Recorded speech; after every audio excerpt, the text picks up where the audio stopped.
Welcome to today's Fireside Chat with Jesse. I am joined today by Scott Thacker, CEO of Ivory Consulting. Thanks for joining me, Scott. Hello, Jesse. Thanks for having me, and wonderful to see you again. Happy New Year.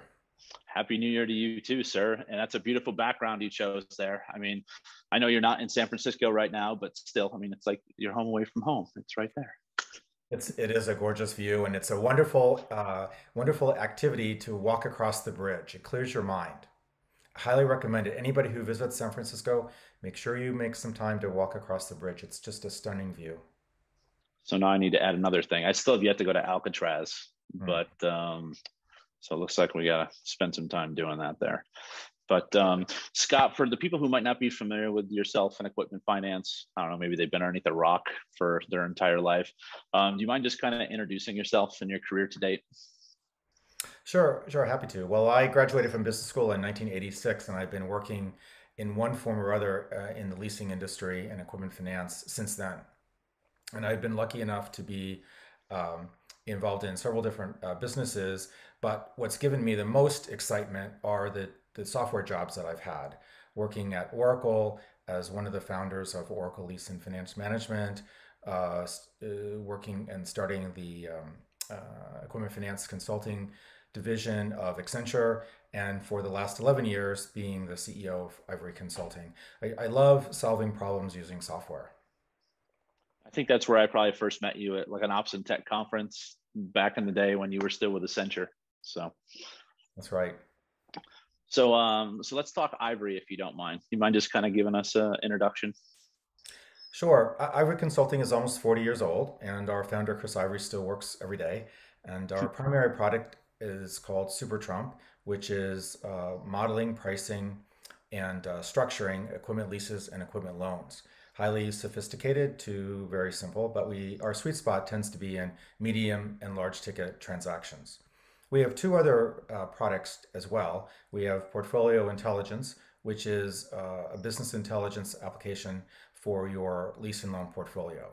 And you can use that to understand anything you want to know about your profitability of your portfolio. For example, what is the average duration of your portfolio? What's your average credit quality? Do you have a concentration in certain geographies or certain asset types or financial products? So it's a very comprehensive tool to understand where you're making money and where your risks lie. And then our third area is our asset management solution, which digitizes the asset manager's world. And it's a enterprise-wide software that goes throughout the organization and connects the asset management department with everyone else in the company in such a way that all of the asset management activities are very efficiently accomplished. And I didn't know about the third one until the ELFA annual this year, where you mentioned it to me. My team actually saw that a couple weeks ago. It's real exciting.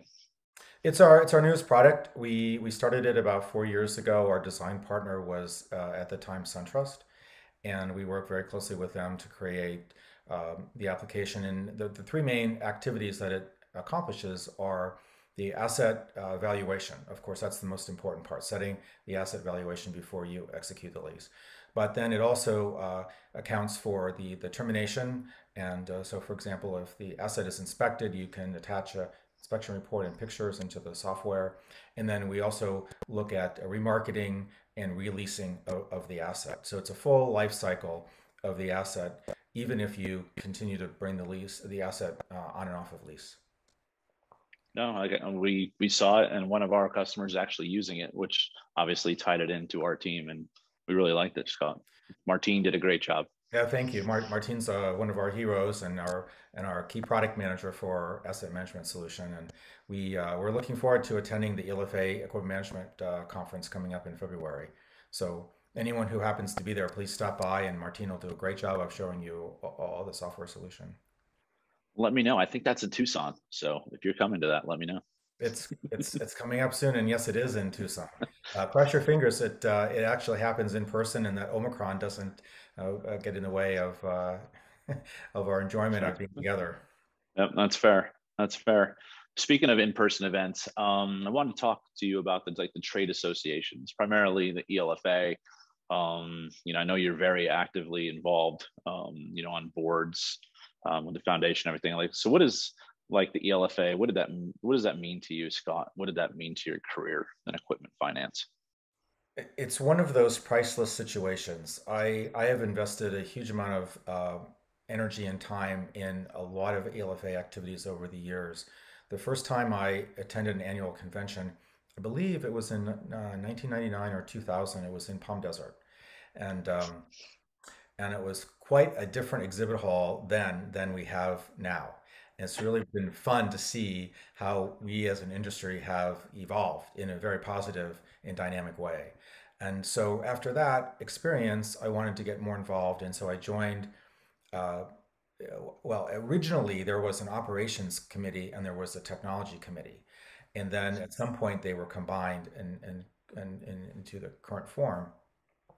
But during that convention, I had the pleasure of meeting Cam Kruger, and Cam was at that time the chair of the Ops and Tech committee. And so I joined. And I think one of the important aspects of having a good career in the ELFA, like anywhere, is to have a mentor. And Cam was my mentor in the ELFA. And so when it was time for Cam to move to a new role, then he helped me ascend to the chair of the ELFA Ops and Tech Committee, which I chaired for quite a number of years. And then Cam went on to the board of the ELFA, and then soon after that, I went on to the board of the ELFA. And I must say, the that was the if you will, the cornerstone of my career with the ELFA, because once you're on the board, you just get to meet so many people. You understand the inner workings not only of the board and of the association, but of the industry in total. And you have a vision and a perspective that is very hard to gain anywhere else. So I felt that being part of that world was extremely important to know everybody in the industry and know a lot of the issues that are faced by lessors. Because as a service provider, you can assume or assess or project what some of the issues might be that lessors face, but until you're really living with lessors, it's hard to know exactly. So that was a very important experience. And then as Cam left the LFA board and I came on, he went over to the foundation and started in the research committee. And so then as I left the so I left the LFA board, I went right on to the foundation board.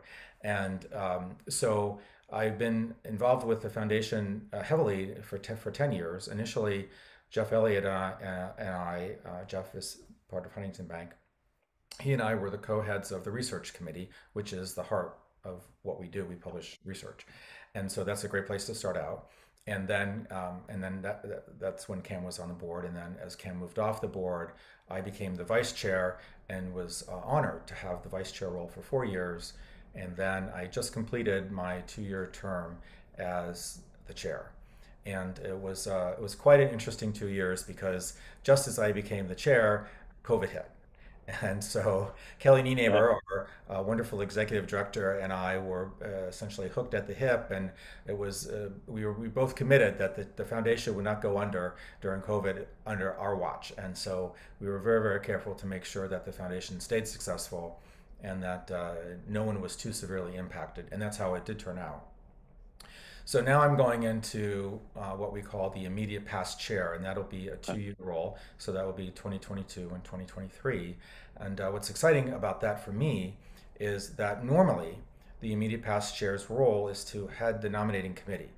So Okay. I'll be doing that, and as we'll talk about, I'm sure at some point in this conversation, um, the role that I have with ELFA Equality, I'm looking forward to encouraging more diverse people to come on to the nominating committee and hopefully ultimately become trustees as well. But more importantly than that, one of the things that is very important to me at the foundation right now in its history is that most of the revenue of the foundation uh, comes from annual donations, donations by companies who belong to the ELFA, and then people who work at those companies. So we receive individual and corporate donations every year. But every year on January 1st, we start at zero.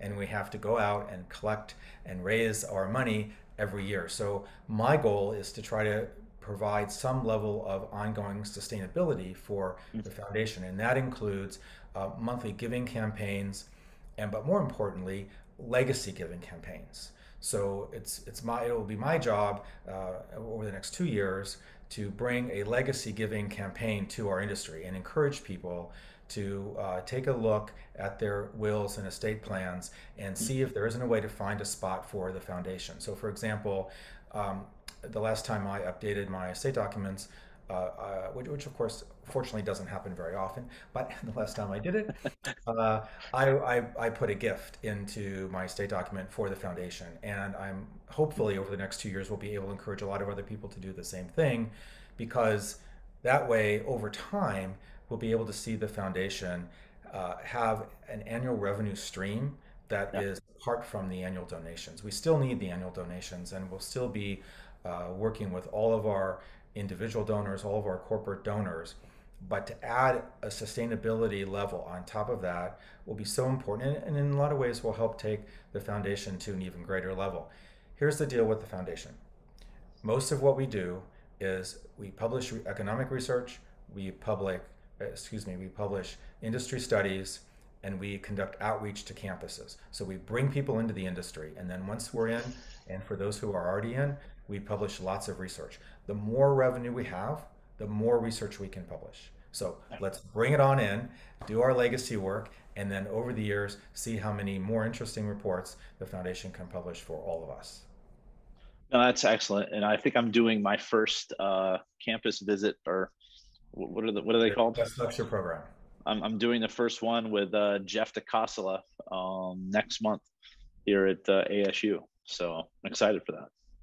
Those are so much fun. In fact, I've done several as well. And the questions that you receive from the students are really insightful, and you can tell are very encouraging about them coming into our industry. So, for example, the ones I've done happen to be in my backyard in San Francisco. Well, Yeah. San Francisco, Silicon Valley is all about startups, and how are we going to have, and so people want to know what are the startups in equipment finance, and how have they been exited, and who's been successful with their startup. So it's fun to talk about that and encourage people to come in and say, look at us. We have so much possibility in our industry, given the $1.3 trillion that of equipment that's purchased and acquired through leases and loans, and through cash every year.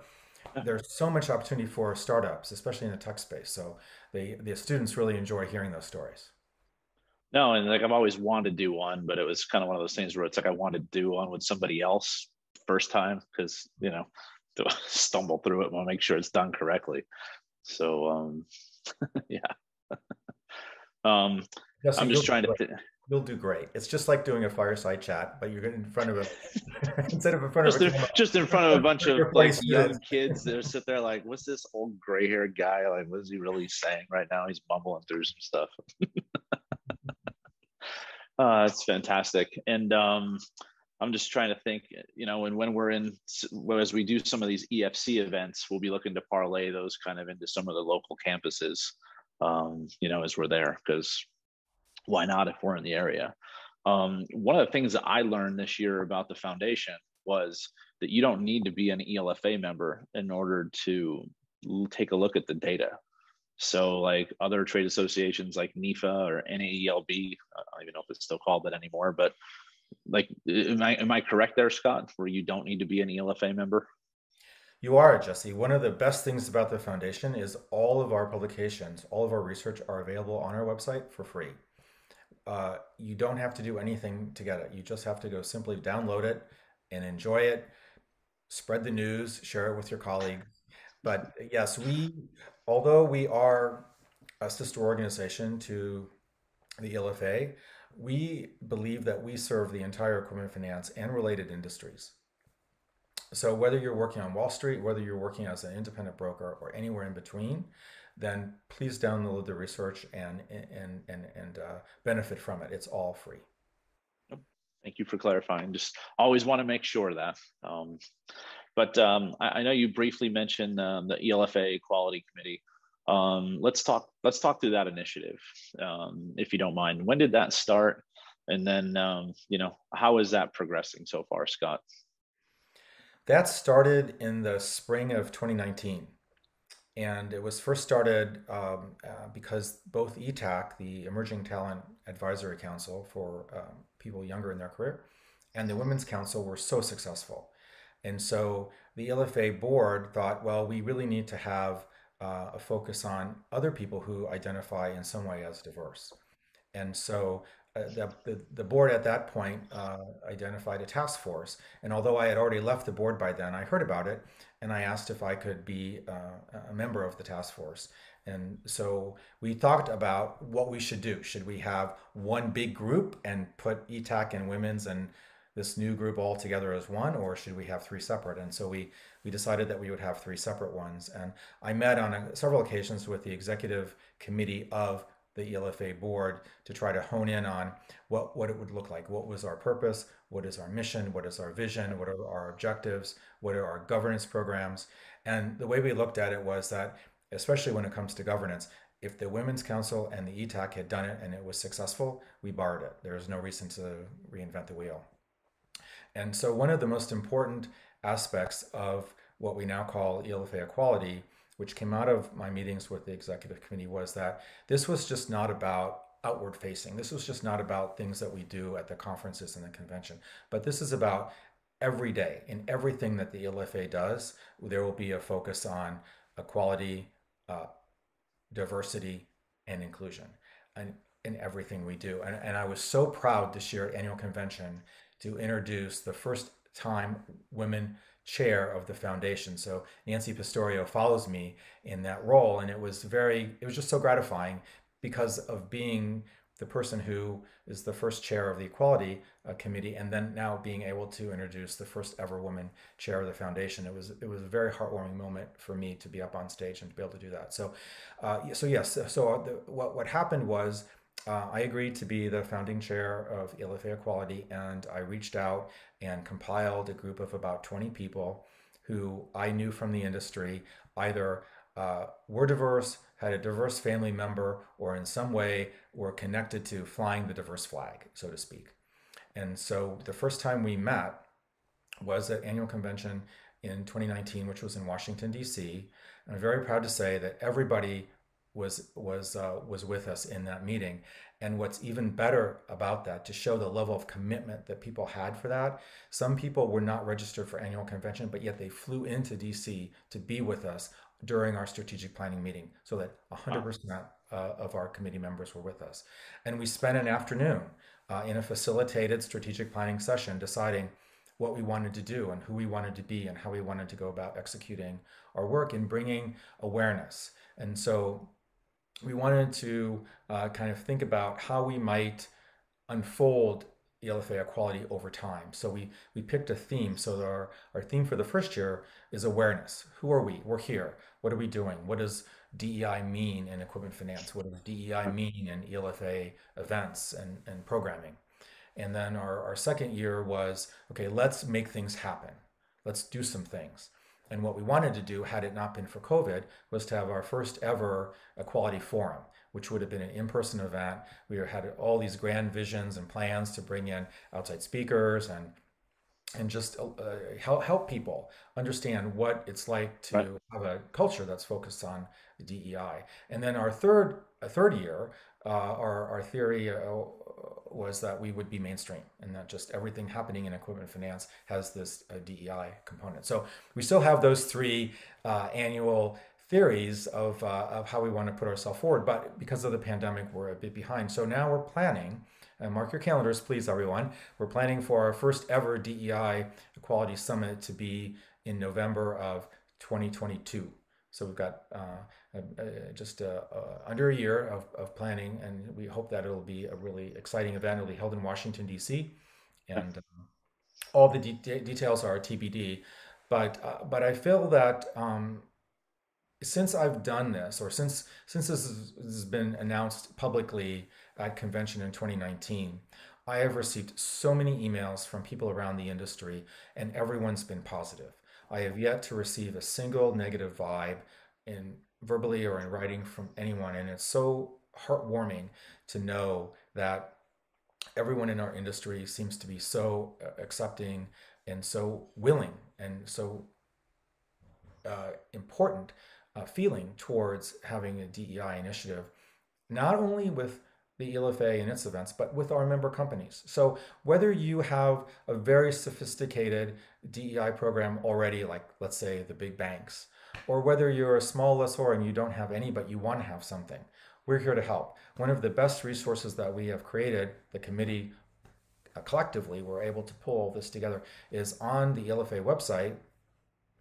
The ELFA Equality has a tab, and then in that tab we have our knowledge center. And in our knowledge center is what we call our handbook, and then that gives you lots of ideas and articles and history and thoughts around how you can become more DEI focused. So, for example, a lot of the very well-respected consulting firms in the United States, McKinsey, Booz Allen, Accenture, have published a number of studies where they attempt to connect the increase in shareholder value and the increase in profits as outsized compared to their competitors who are not as focused on DEI.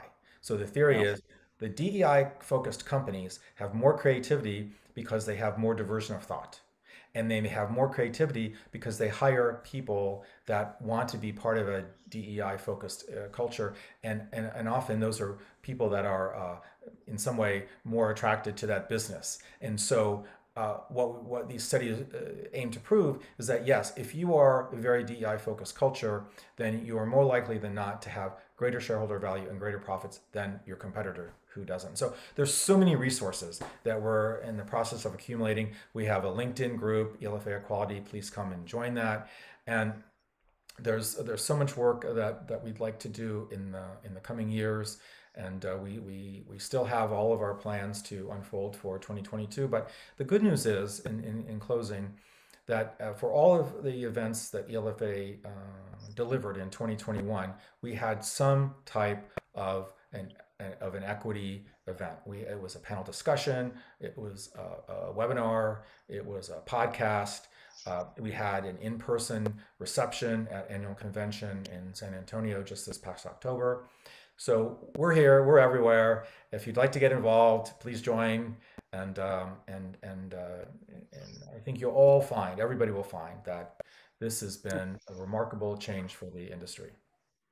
I attended one of your happy hours that you guys had last year because I just wanted to check it out and see what was going on. And it was good to see those people. A lot of people I never met before that were on there, so that was good from a new networking perspective. I know that at our EFC events that we do, Nancy Robles is very passionate, and we make sure that that's a topic of conversation that we will have at every one of our events because it's that important that we are, that we focus on diversity, equity, and inclusion. So on the same page with you there, sir. What are your thoughts, coming into 2022? Obviously, you mentioned earlier about Omicron and what's going on. Thoughts on travel, thoughts on in-person conventions, conferences.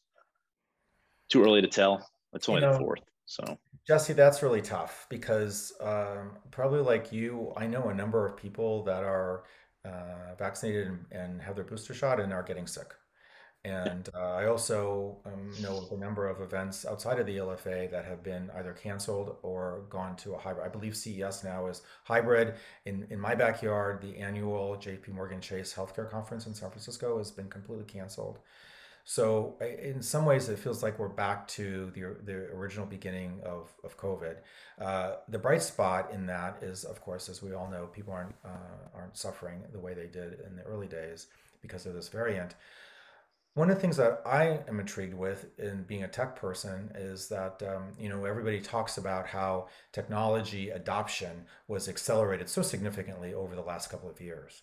And so you have That's a to good ask point. yourself, well, what more can happen? Because we're now at the exponential level, and the snowball has really gotten quite big in terms of new technologies that have been brought to bear. And I think 2022 could be a very exciting year when we look at the technologies of connecting people and making businesses more efficient. And so in some sense, I'm looking forward to a bit of a technology revolution. And it was very interesting. I just recently purchased a Tesla, and unbeknownst to me, you can buy the whole thing, including paying for it on your phone. And then when you receive your car, you just get a text that says, "Go to space number 56 and watch these YouTube videos." And you don't even have to deal with a person. You What? can just learn how to drive your car on a YouTube video. And so, so I'm hopeful that there'll be more people like Bill Verhelli who are having that kind of vision for equipment finance. And wouldn't it be great for a farmer who's really busy and wants to actually be with his crops Yeah. to be able to sign up for a Columbine on the phone? How easy would that be? So I think we're going to see more and more movement toward rapid adoption of technology in 22, and hopefully we'll learn as a society and as a world to live with Omicron and the various elements of COVID, just the way we have learned how to live with the colds and flus, and hopefully we'll see a bit more return to what we used to consider normal. It's whatever the definition of normal is anymore, right? Um, I ask everyone, Scott, that comes on here to give a little fun fact about themselves. Anything you'd Well, like to share? sure. Well, one of the things that I guess when I think about what's most memorable, and I mean, I can't really say that, I was an Olympic medalist in the half pipe or something like that, but one of the things that I treasure is I was able to be in Hong Kong for 2 years, and Okay. just feeling the blend of the culture of the Chinese culture and the British culture in Hong Kong, and then traveling throughout Southeast Asia was quite spellbinding for me as a very young person. And what I realized being over there for a couple of years was that I'm really an international person that's living in the United States. And that was a very huge moment for me, kind of in saying, yeah, the use is great. Love being from the U.S., but now I understand how people from other countries live and work and what they think, and I don't know. I just felt that was a maturing and a very broadening thing for me to do. I just don't know if I could get used to the food back over here once you've been over there for 2 years. That would be problematic. Yeah, we do have a lot of Americanized Chinese food, that's for sure. I spent like I don't know 8 days in Thailand like 4 years ago and just did every food tour imaginable. And no, now it's like you try to eat it now and it's like ugh, I need to go back just for food. Yeah. Um, one thing I'm starting new this year on this series is I'm asking the people who join me to kind of nominate someone that they'd like to see participate in this series. Anyone that you can think of, Scott? Well, the first person that comes to mind is the person I've already mentioned. My mentor in this industry is Cam Kruger, and I Okay. owe Cam a huge debt of gratitude for pulling me through the ranks along with himself at the LFA. And he's such a you talk about a fun fact about me. I don't exactly have a natural sense of humor, but Cam is blessed with an amazing natural sense of humor, and I can guarantee you, you will laugh the entire 30 minutes of your interview with him. So I would highly recommend that you have him on. Okay, I will reach out to him and let him know. But thank you for that. Yeah, I mean, Cam, I think my first Ops and Tech conference was 2006, and I think I've been to every one since. Well, the ones that we've had, um, and I loved his status of the industry that he did. Um, and I think I even had him come to OSG when I was still with them, and then when I was chairing a NIFA conference, I don't know, 8, 9 years ago, I had him come and be one of our speakers there because the wealth of knowledge that that man has is it's quite exciting. And then I guess in closing here, Scott, um, obviously you guys are really kind of focused with like the least tax effective, I guess, pricing, right? And some of those other tools. Outside of just your software capabilities, why should people want to do business with Ivory? Well, for the same reason that I've been there for 11 years and that we have virtually no turnover in our team. And that is because we are 100%, or maybe even you should say, if it exists, 150% focused on customer service. and what is the right thing to do for our customers, and how can we help them not only use our software better, but how can we help them solve their problems? And then in return, how can they help us make our software better?